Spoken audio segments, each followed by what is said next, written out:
Mood like since we're here laughing, going to this playoff. Man, all great vibes. Can't really, dwell on what happened in the last game. Bad taste in our mouths, yeah, that's cool, but it's all about how we, come out and give a different narrative this game. What's the key to starting fast this week, and how important will that be to get this offense going? Depending on one another, understanding that we all got each other's back. I feel like that's, week in and week out, but we're in a hostile environment away. Playoff game, I don't think it get no better than this. Is playoff football different? And if so, how is it different? Most def, man. If you, it's win or go home. You win, you keep going in, you know what I'm saying, and you lose, it has to be at home, straight up. How does that change how you go about it? Obviously, I don't want to go home. The first round exits, all that.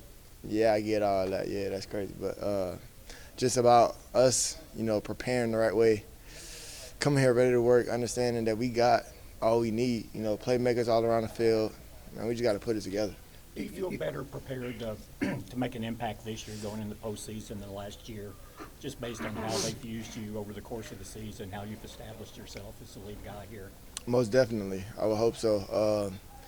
Just being as effective as I can offensively on this side of the ball and moving the ball, with all the play calling that Kel give, put me in different positions, motioning me, just all kinds of things and ways for me to impact the game.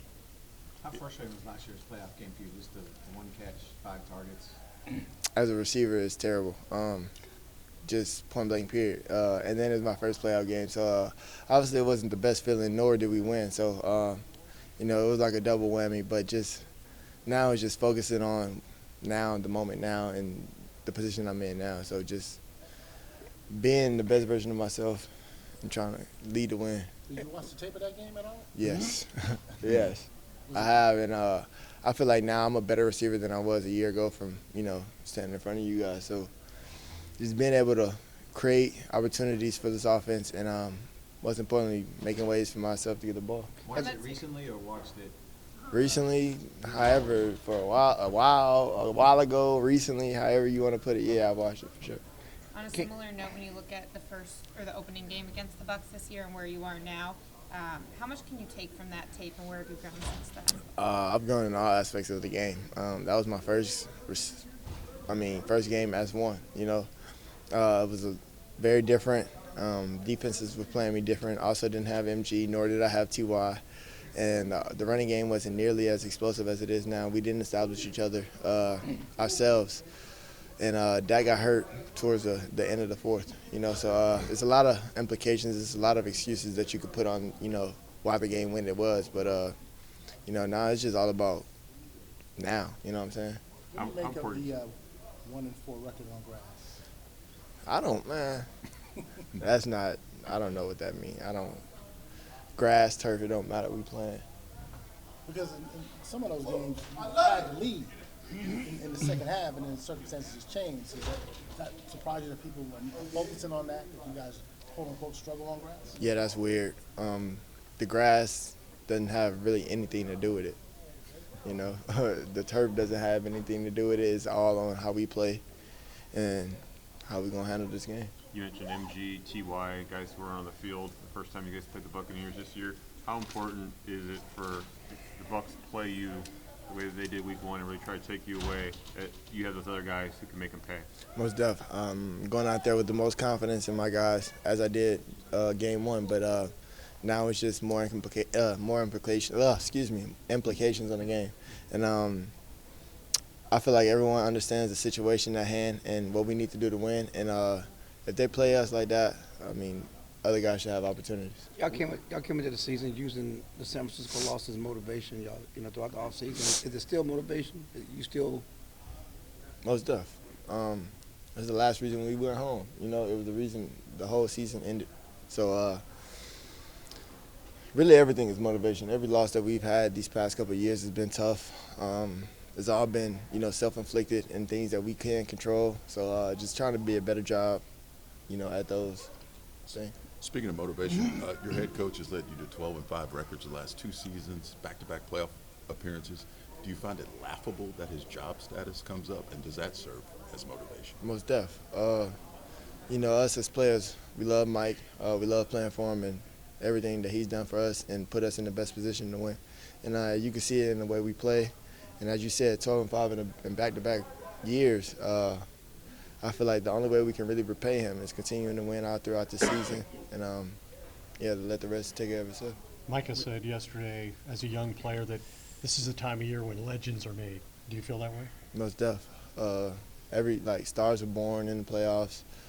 Pretty much you get cemented in this NFL just off of how you perform when elimination runs. We've talked to you a lot during the year about being the number one guy and the adjustments that came along with that. How is this a little bit different? Maybe feels a little bit different going into the playoffs as that guy versus last year when you still had Amari and maybe deferred to him a little bit. Man, regardless of the situation, I always look for guys to depend on, and understanding that they can depend on me. Going into the game, have the utmost confidence within myself and my ability to make an impact in this game, and I have the same respect for my teammates and understanding that them guys are ready to battle. And I want them to know, without even telling them, that I'm on that. Like, I'm ready to play. I'll risk it all, and then we gonna get this victory. What does it mean to be named second team All-Pro? Man, it's a pleasurable moment. I couldn't stop smiling when I got the text message. It was crazy. The road to get here was, it was a bit bumpy, but I enjoyed every bit of it. So, as a player, that does everything to your confidence, but understanding that you got more that you got to prove. Yeah, did that fuel you to get in the top three of that? Yeah, absolutely. There's been a lot of focus on Dak's year and the interceptions, which are and aren't his fault at the same time.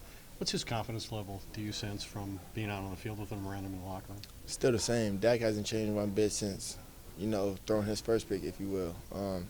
Still a very, confident guy, and we believe as a team in him and his ability to lead us to where we want to go, and that's Arizona. And, yeah, we got four, and four got us.